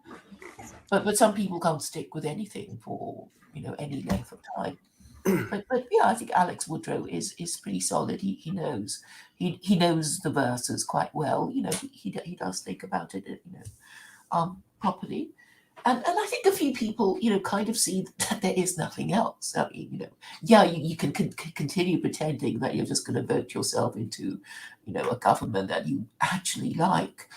But I don't think there is anything else. So I think eventually that will. My only problem is being able to engage with somebody high level enough, and and the problem is that people don't really want to be seen to be discussing anything that is controversial because they are terrified of being cancelled. How about, why don't you write a play, Claire? Why don't you write a play? Like, that's how a lot of religions communicate their message, where they they elucidate the ideas through drama. So you could write and perform a play, not a solo performance, but about my friends in the alt-right. Yeah. And like, I don't love story. You could do all the rehearsals like on that. Zoom, right? You could write all the scripts and then disseminate them, and then you could just talk through the play and have several acts. Did you have something in mind? Any story already in existence, some play already in existence that might be something I might model myself on? Well, what is the Greek? In fact, there was a Greek play, and I'm completely a famous, ancient Greek playwright, and he wrote about democracy, and it's about how democracy fails, and it's killing me. What is it called? Was it a Greek tragedy? I guess it would be called a tragedy. Sure. It's killing me. I can't remember this. Let me Google this. Hold on a second. Greek play democracy. By Aristophanes, maybe? Yes. Okay, yes. So, is it Antigone? I don't know if it's Antigone. I don't think it's that. Well, Antigone she was the one who plotted the murder of her husband. No, it wasn't that. Who was... I can't remember his name now. But he was in the Trojan War. Hold on. It wasn't Antigone. Oh no! Antigone was the one with a brother that she would. She was. Oh, I can't remember.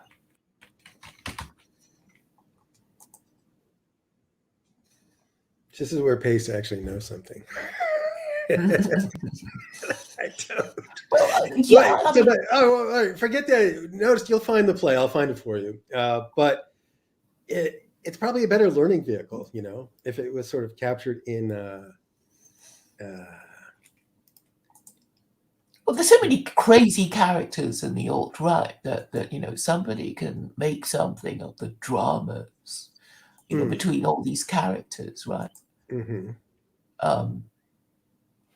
Did somebody in the chat? Except that look in the chat. See if somebody in the chat gave us the name. I'm sure. Is there anybody actually watching the chat? Anyway, Let me find it. It's killing me. Democracy and drama. Boy, oh boy, oh boy, oh boy. So who would? I mean, I wish I could. I don't even remember the plot line. I remember it being a critique of democracy. I think it's actually a critique of matriarchy. Oh, about the women going on the sex strike or something? Is it? No, it's not that one. Greek play. Aristophanes? Yeah. Is it Lysis? No, it's not. Okay. Hold Yeah, on. I'll just answer John Stopman's question. Is Colin Robertson, aka Millennial Woes, doing his usual end of the year millennial this year? Yes, I think he's starting today.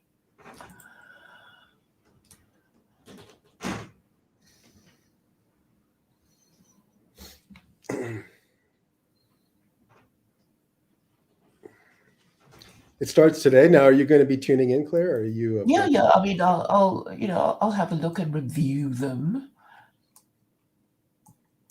No, it's not Lysistrata. It's not that one.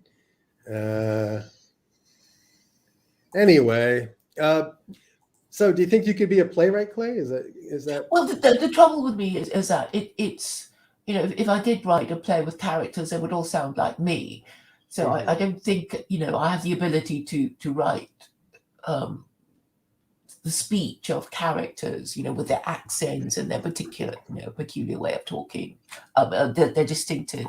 But I think I'd be okay about, making plot outlines and then, and actually giving it to, ghostwriters. Say, you make a story out of that. You do the research and, flesh out the characters you have and to make it fun. Work.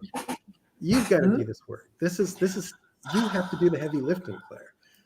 You want to really make a mark on history, Well, I suppose it have to be based on the characters I know, that I met.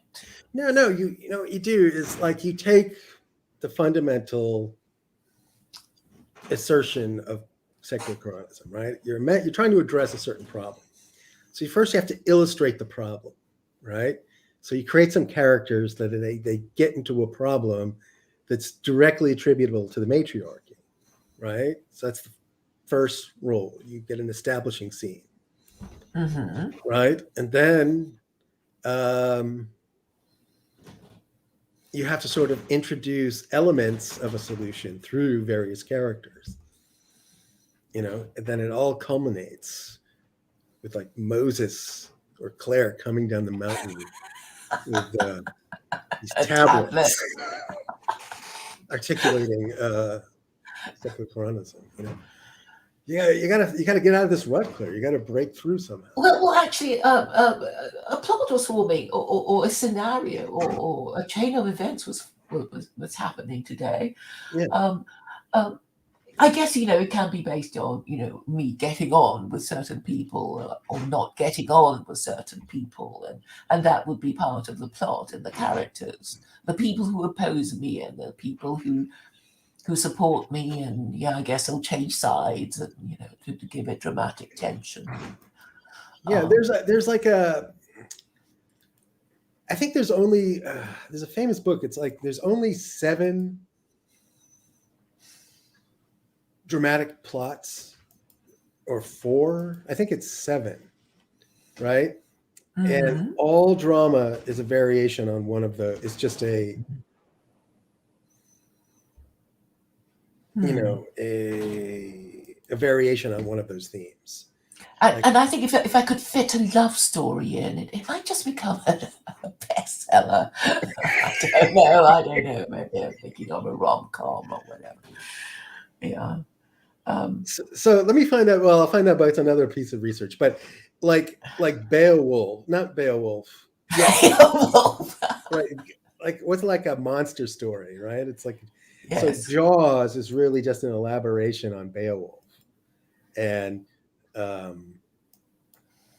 so don't you think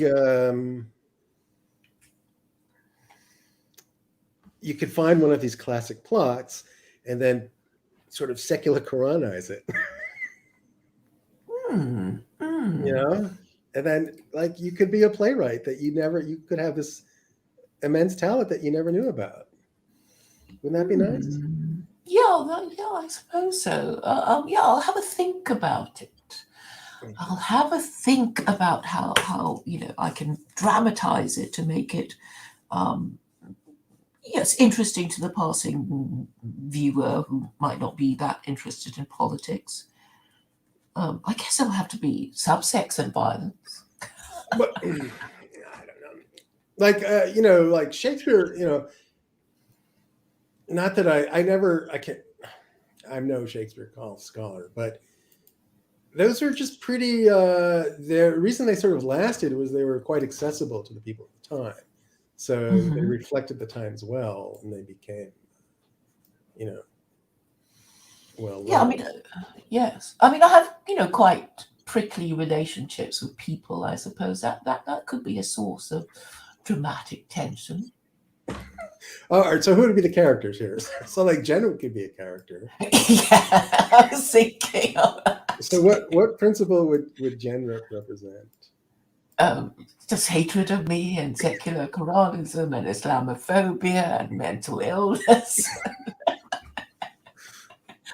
Enormous ego and that'd be good. Yeah. I mean, today I was being do you think I'm a narcissist, Elliott? A narcissist? Yes, I was accused of that. By whom? People. Online people or real life people? Both. Oh. It doesn't really surprise me. I mean, it's not like I've never been accused of narcissism. But... Well,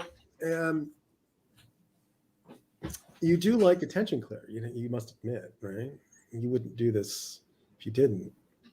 Right? I'm not saying. But is that truly narcissism, liking attention?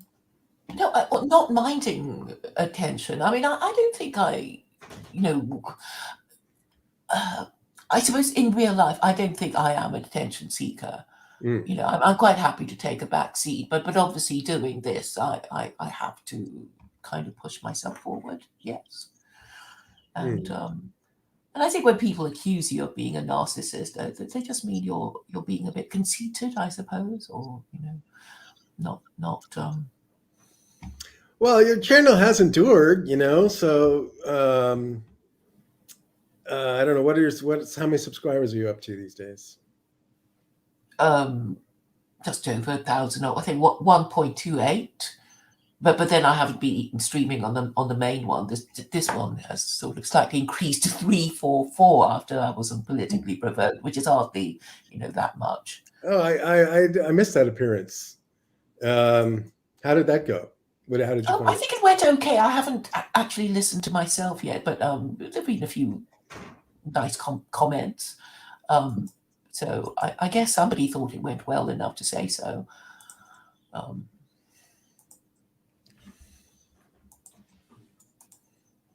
So yeah, I guess it's a start to appear on these other channels, but I wish it could be something bigger, and obviously appearing on the more the British channels. But then a prophet is without honor in her own country or whatever. I don't know. Because I think I seem to have more fun with Americans than British, all right. So, rejected in her own country. Yeah. So sad. Yeah. So I've teared this apartment apart. I've been, redecorating. Did you paint your room in this calming green? In the bathroom, so I do need to paint. I have this lovely green color, which it's very calming. I mean, it's a standard calming green color, isn't it? And the ceilings are blue, and it's a nice kind of contrast, isn't it? Yeah, the idea was to have like calming colors that weren't boring. Mhm.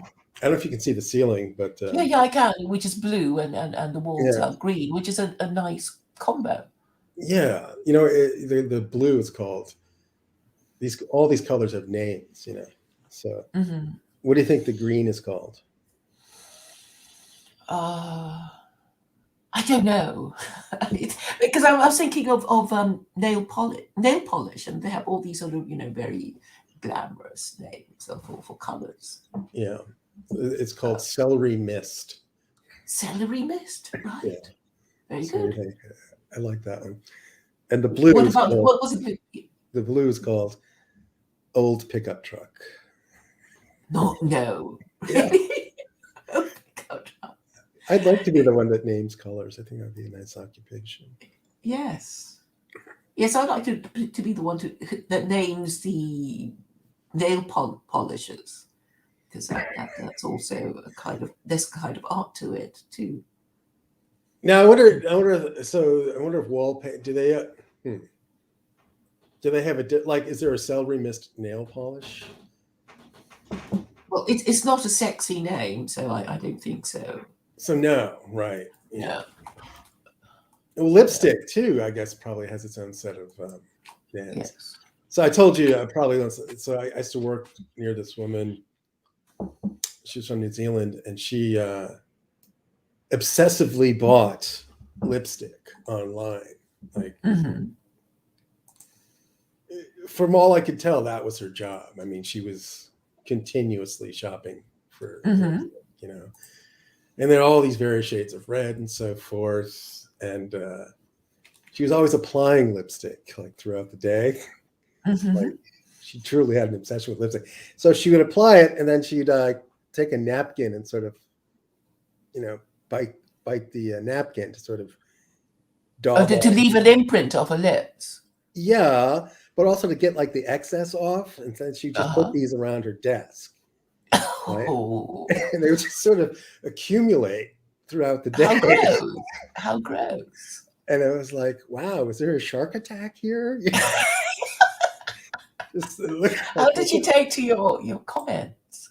I didn't dare comment to her. I didn't dare talk to her because she was, you know, office environments, they're very politically charged. Yes. But she was ethnically Chinese, but she was Ah. from New Zealand. So she had this New Zealand accent. Uh-huh.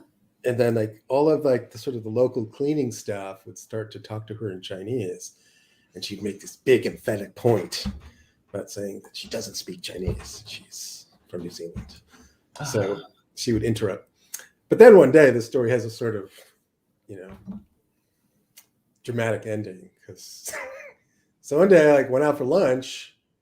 I came back and her desk was completely empty. She'd been fired. She'd been fired, She'd been right? fired, and Okay. like all vestiges of her desk were like wiped clean, including The the napkins, lipstick the lipstick. tissues. Exactly. Yeah. So it's just Do you weird know like what she that. I was don't know. Have fired you been in the for? office when people have been fired? It's a strange feeling. It's like they've been Unpersoned. yeah, exactly.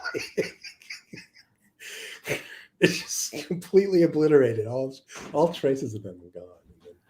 But how is it done? I mean, they say, we'll accompany you to your desk. Here's a box, right? And Well, then they here's the put way all you your do it. belongings, and then they kick you out of the building or Well, something. here's the way you do it. See, you invite them to lunch. Soften And them you up. break the news at lunch while someone's back at you just cleaning out your stuff. And they meet you Uh, at the door with a box of your stuff. So, is that how no, it's done? that's how it's done, Claire. You asked. Has it ever happened to you? Um, I've quit. Hmm. No, I haven't been fired. I had a funny firing story though. Like years ago, I got a job, and it was like at one of these .com companies. And it was growing like mad, and it was like really supposedly the next big thing. All this hype around it, and there were no desks. available because they were hiring more people than they had desks for. So I Mhm. had to, being the new person, I had to sort of work in the lunchroom, the recreation room with the pool table and the ping pong table. Okay. So I'd have to do my work on this laptop while they were supposedly building new desks. So like, not even like, I don't know, maybe a weekend, I'm just working away, kind of oblivious to what's going on. And I just hear all this crying and wailing going on in the office. People are just being marched out of the office. Like they fired like 30% of the company, they just one fell Oh swoop, no! mass Wow. firing. Uh-huh. And so my boss, who's an incredibly funny guy, said, so he came up to me and I'm like, oh, well, this is it for me, right? And then he says, we got a desk for you. Great. This is why you learn to code, Claire. This is why people need to learn to code. So that woman whom you were telling us about earlier, do you know why she was sacked? I mean, did you even I get that? think people picked on the fact that she wasn't doing anything, and she didn't appear to be doing anything. And I think that's I think that's very true of Europeans and probably New Zealanders, where they have these kind of semi-socialist type work environments. America's a work farm. At the end of the day, you got to work, you got to produce, you got to kill what you eat. You got to eat what you kill. You can't just coast, And I think a lot of Europeans, a lot of Americans comment to me about Europeans is that they don't seem to want to work too hard. And I think she was just of that mold where once you got the job, you could really take it easy. Right. Because coasting is a phenomenon in large companies, In fact, it's probably the best strategy because you really get punished for making a mistake. So the easiest way not to make a mistake is to not do any work. Yes.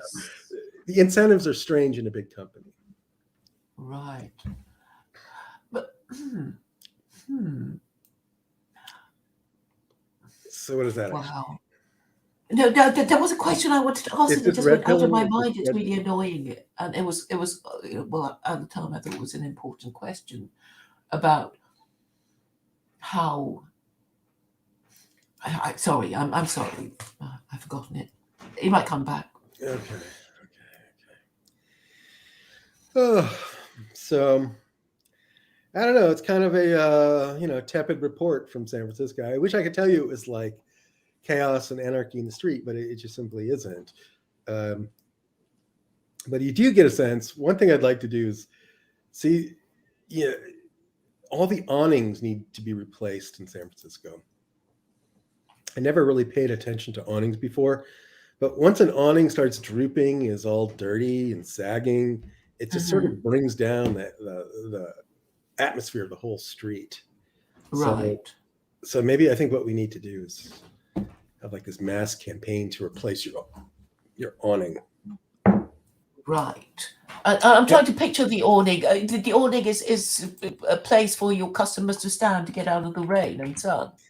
Well, it's that. It's like this overhang over the door, and it's usually got your business name on there and so forth. And they're generally colorful. But it's sort of an indicator of the spiritual health of a society. Yes. You don't want to be grey and smeared and stained. Yeah. And if the awnings are in good shape, it generally means The business community is healthy. There's a crispness, a vigor to the society that it's a marker of good times. Yes. Because it's an unnecessary thing to spend money on, right? Your business can function without a nice awning, but if you're really bullish and really enthusiastic about the future, you sort of invest in the future, and in a way, in these intangible things, and awning is just one of those things that's Yes. intangible. Yes. And people are not feeling that comfortable about the It future. doesn't seem to. It seems like people are throwing in the towel. Yeah, there's just a sagging energy here. Just, maybe I'm projecting, but it just feels that way. But it might be fixed by the time of the midterm elections, perhaps. That's what you're hoping for.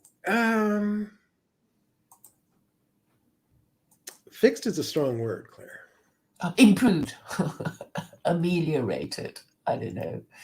Yeah, I do get the sense. I think there's going to be sort of more fixed. There's definitely be some electoral victories, but I don't know if like the underlying spiritual malaise will be fixed. Well, unless Americans are confident enough to say, "Hey, we want a one-party state, and no, it's not just a Nazi commie, fascist thing, and we're American, and we're not afraid to say that, and we know somebody who said it, and it was the first president." Well, I do think the word Nazi has lost its punch, as has racism, and all of these things that people have been called for years have just lost their bite. So, in a way, that's good news, because the insults that have lost their sting because everybody's now a Nazi or whatever. Yeah, exactly. So if if the words have lost their meaning, it does give you some room to operate. So you could be a real Nazi. But even the Nazi Party has called itself something else, right? I know the Americans used to have a Nazi Party, and then it called itself something else, right? Yeah, I don't know, actually. There was an official Nazi. Yeah. But And I know it changed its name. So even they were self-conscious about it.